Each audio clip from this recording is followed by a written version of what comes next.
देखो वत्स, नियति तो यही कहती है कि अधिक पाना है, और अधिक पाने के लिए बहुत खतरा उठाना पड़ता है। कुछ लोग खतरा नहीं उठाते, जीवन जैसे चल रहा है बस जीते चले जाते हैं। पर जो प्रगति करना चाहते हैं, ऊपर उठना चाहते हैं, जो कुछ उनके पास है उसे दांव पर लगाने से नहीं डरते। संभावना है कि हार जाएं वे, कुछ ना कर पाए वे, पर ये जो कुछ कर दिखाने का प्रयास है, यही उन्हें औरों से अलग बनाता है। भले ही वे हार जाएं, पर यह संतोष उनसे कौन छीन सकता है कि उन्होंने कुछ अच्छा कर दिखाने का प्रयास तो किया। किंतु स्मरण रहे, बड़े बड़े योद्धा मात खा जाते हैं जब वो जोश में होश खो बैठते हैं। युद्ध का पहला नियम है अपना युद्ध चुनना सीखो।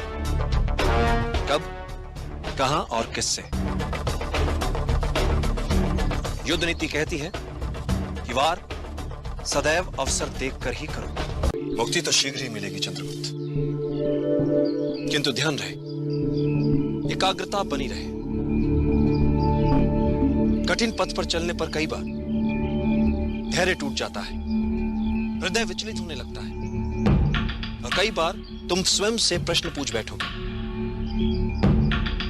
पर तुम्हारा ध्यान सदैव लक्ष्य पर बना रहे, फिर वो चाहे तुमसे कितना ही दूर क्यों ना हो। यदि तुम एकाग्रचित हो सको, अपने शरीर के साथ साथ अपने मन पर भी अधिकार कर लो, तो एक साधारण शरीर भी असाधारण कार्य कर सकता है, चाहे जितनी पीड़ा हो। यदि तुम्हारा मन उस पीड़ा को माने ही ना तो। इतिहास में ऐसे कई वीरों के विवरण हैं जिनका सर धड़ से अलग हो गया, किंतु वो युद्ध में लड़ते रहे, रक्त की अंतिम बूंद तक लड़ते रहे। उन योद्धाओं को गौरवान्वित करो, बता दो उन्हें कि अब तुमने संभाला है उनका उत्तरदायित्व। निद्रा भोजन भोग भय, ये नर पशु समान, ज्ञान अधिक इक नरन में, ज्ञान बिना पशु जान। चंद्रगुप्त, पृथ्वी पर कई जीव मनुष्य से अधिक शक्तिशाली थे। गाय, बैल, शेर, हाथी सभी मनुष्य से अधिक बलवान थे, किंतु राज किसने किया पृथ्वी पर? मनुष्य ने। कैसे? बुद्धि से। तुम्हें भी बुद्धि से लड़ने वाला योद्धा बनना है चंद्रगुप्त। यदि तुम अपने लक्ष्य को पूरी एकाग्रता से प्राप्त करना चाहोगे, तो आत्मिक बल वो कर दिखाता है कि साधारण लोगों को यह असंभव लगता है। एक महान योद्धा की क्या पहचान होती है चंद्रगुप्त? जो ही वो युद्ध में जीते, विजय उत्सवों में अपना समय गंवाए बिना अगले लक्ष्य को प्राप्त करने की योजनाओं में लग जाए। वीर यात्रा पिछले 15 वर्षों से आज तक इस यात्रा को कोई पूरा नहीं कर पाया, किंतु तुम्हें यह यात्रा सफलतापूर्वक पूरी करनी है चंद्रगुप्त। यह कवच एक वस्तु मात्र है, महत्वपूर्ण है इस कवच के पीछे छुपा विश्वास। इस विजय यात्रा से मिला तुम्हारे व्यक्तित्व को निखार, यही बनाएगा तुम्हें अजय।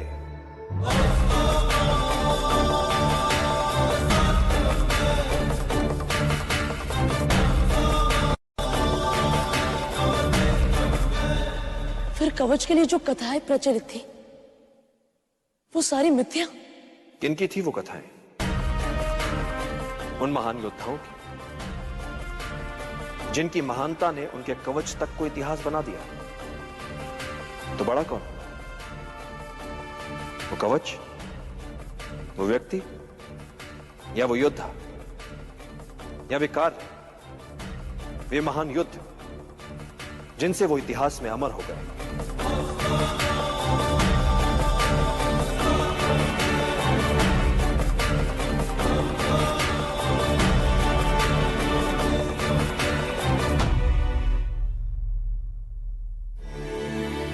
वो व्यक्ति, वो योद्धा, वो लिख चुके हैं अपना इतिहास।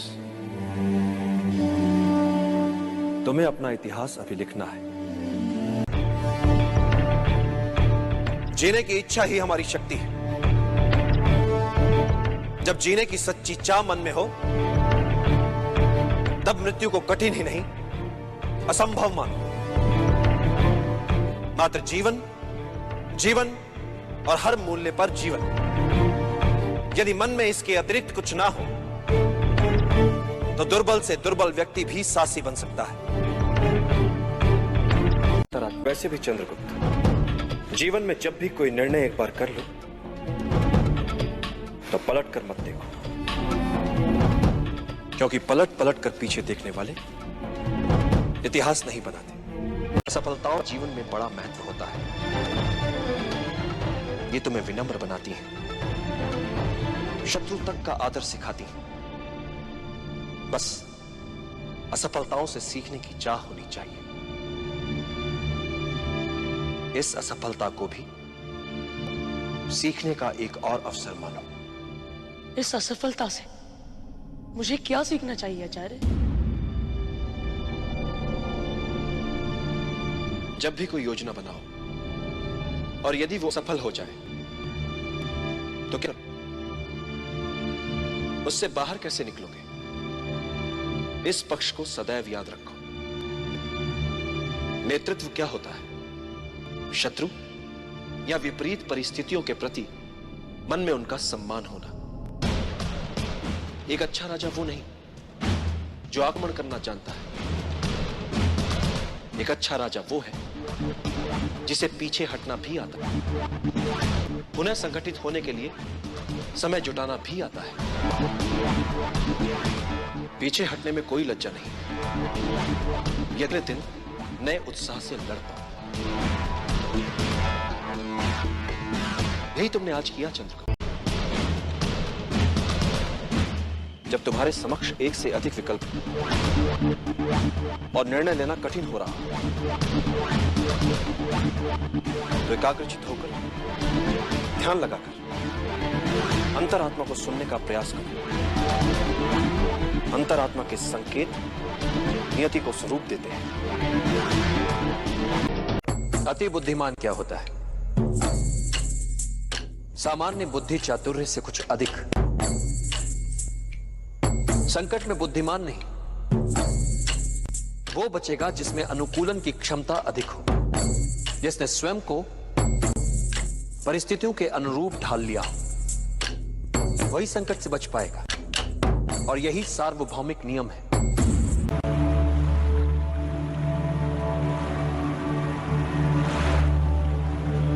यह अवसर है पुनर्जन्म का। देश के हित में क्षात्र धर्म से मर मिटने का अवसर है ये। फिर जीने का अवसर है ये। गौरव जो मिट चुका है देश का, उसे पुनः पाने का अवसर है ये। मातृभूमि को नमन कर सके, इस लायक बनने का अवसर है ये। एक नए नव निर्माण का अवसर है।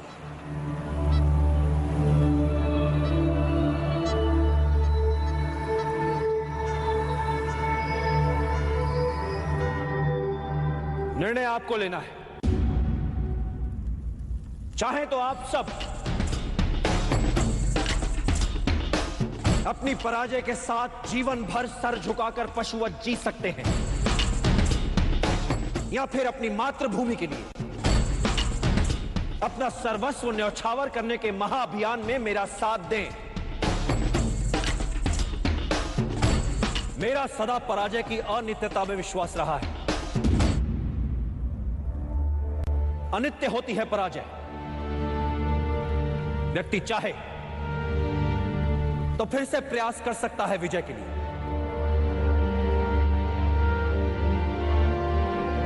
जब वो मन से पराजय को स्वीकार करता है, तब वो होता है पराजित। कई बार मन से पराजय को स्वीकार करने वालों को, हार से हताश होने वालों को इस बात का पता ही नहीं होता कि जब उन्होंने साहस छोड़ा तब वो विजय के कितने निकट थे। हर पराजय विजय यात्रा के मार्ग में आने वाली एक अनुभव मात्र होती है। ऐसा अनुभव जो हमें कुछ और सिखाता है, हमारी कमियां हमें बताता है, हमें विजय के और निकट ले जाता है। इसलिए यवनों से मिली पराजय को भुला दीजिए। आइए मिलकर एक बार फिर हम सब एक और प्रयास करते हैं। मिलकर किया हुआ प्रयास कभी व्यर्थ नहीं जाता। मिलकर आज हम अपने देश का एक नया इतिहास रच सकते हैं, एक नया समाज गढ़ सकते हैं, नियति के लिखे तक को बदल सकते हैं। आज हमारे समक्ष जो अवसर है, ऐसा अवसर भाग्यशालियों को ही मिलता है। अपनी मातृभूमि को विदेशी आक्रमणकारियों से मुक्त करवाने का अवसर, अपने ऋण से उऋण होने का अवसर, अपने राष्ट्र के नवनिर्माण का अवसर, अपने गौरव को पुनः प्राप्त करने का अवसर, अपनी मातृभूमि के लिए मर मिट जाने का अवसर। तो आइए अपनी मां की लाज बचाएं, मिलकर इन विदेशियों को मार भगाएं। निर्णय आपको लेना है।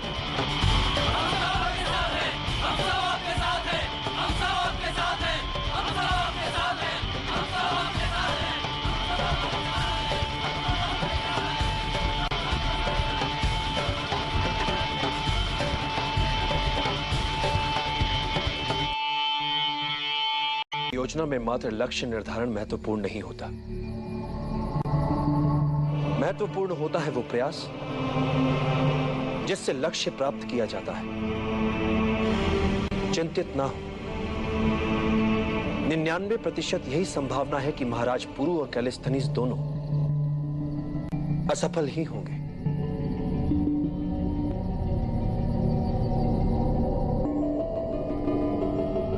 इसीलिए एक और वैकल्पिक योजना है मेरे पास।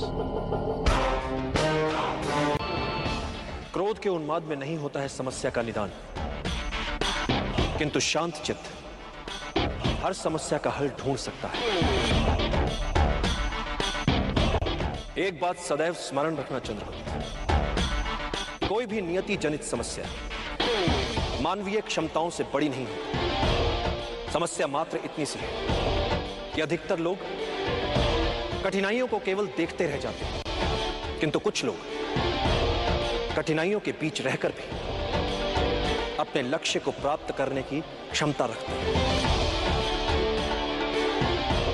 इतिहास में केवल उन्हीं का नाम लिखा जाता है जो विषम से विषम परिस्थितियों में रहकर भी अपने लक्ष्य को दृष्टि में रखकर दैनिक समस्याओं में बिना उलझे लक्ष्य प्राप्ति के मार्ग में आने वाली कठिनाइयों को समूल सुलझा लेते हैं।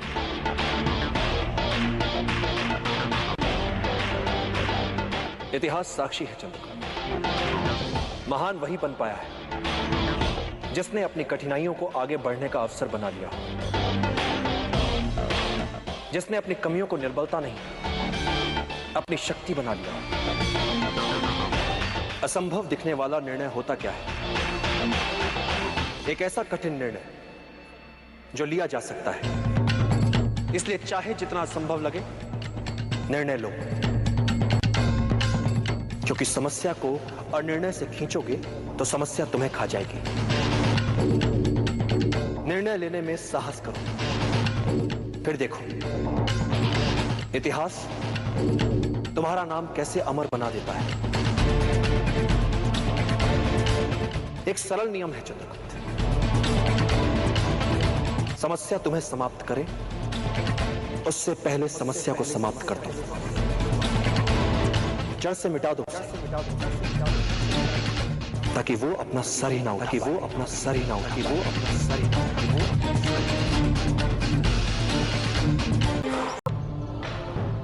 गति।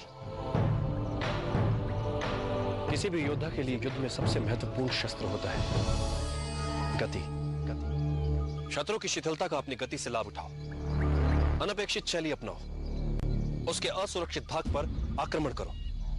आमने सामने के युद्ध में शत्रु की गति को पहले समझो और फिर चौंकाने वाली गति से उसे पराजित कर दो। कुछ महत्वपूर्ण बातें और, परिस्थितियों के अनुकूल शीघ्रता से ढल जाओ, यही विजय की कुंजी है। और युद्ध में मृत्यु के लिए सदा तैयार रहो। जिस घड़ी तुम्हें लगे कि अब कोई मार्ग नहीं बचा, उस समय उनका स्मरण करो जिनके लिए तुम जी रहे हो। नहीं पाता, मैं जब भी कोई योजना बनाता हूं तो उसकी सफलता को लेकर संशय मेरे मन में भी रहते हैं। मैं योजना की परिकल्पना को अनुभव और अंतर्दृष्टि के साथ सोचे समझे संभावित संकटों का ध्यान रखते हुए कार्य में लाने का प्रयास करता हूं, किंतु कार्य की सफलता योजना, भाग्य और अंतरात्मा के स्वर के मिले जुले असर से तय होती है। कार्य की सफलता में इन तीनों की बराबर की भूमिका होती है।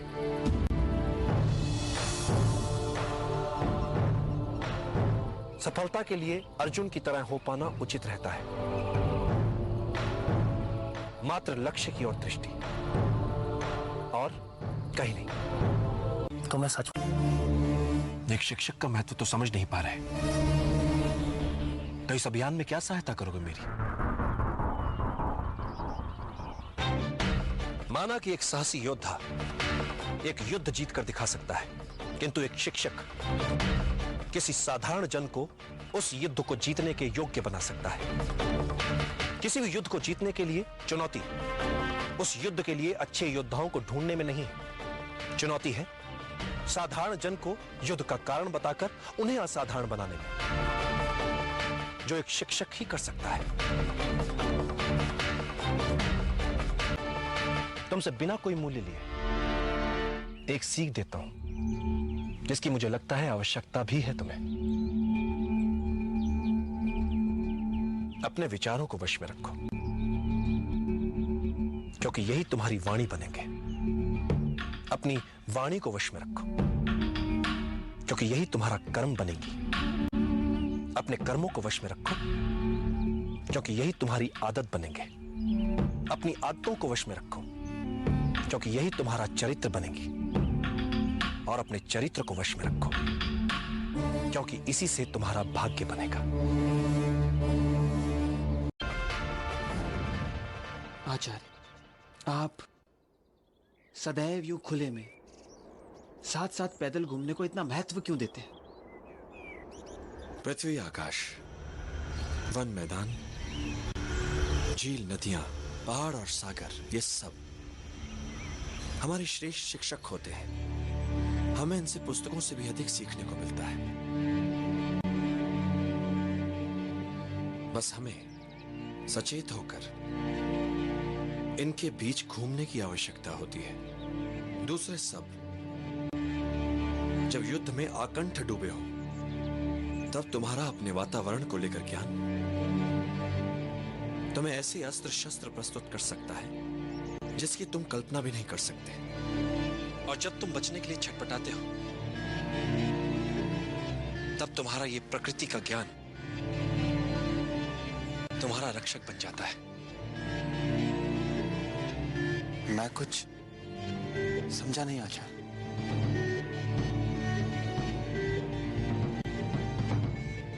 पेड़ों को जानकर हम धैर्य का अर्थ समझते हैं।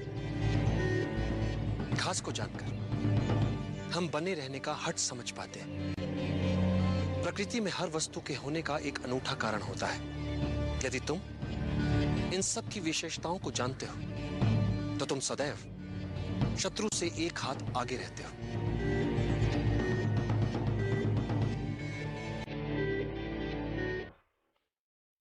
युद्धों के निर्णय सैनिकों की संख्या से नहीं निकलते,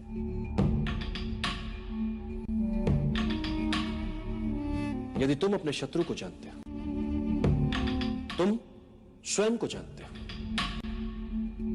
तो तुम्हें 100 युद्धों के परिणामों से भयभीत होने की आवश्यकता नहीं है।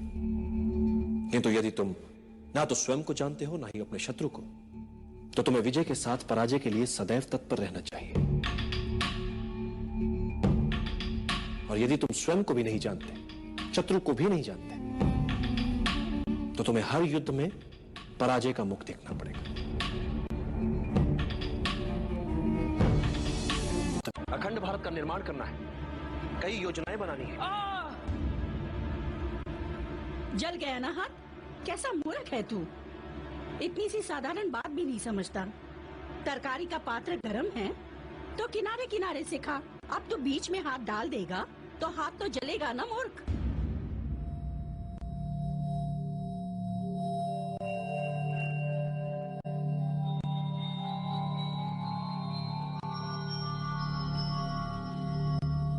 साधु, ऐसी व्यवहारिक शिक्षा पुस्तकों से नहीं, एक मां से ही मिल सकती है।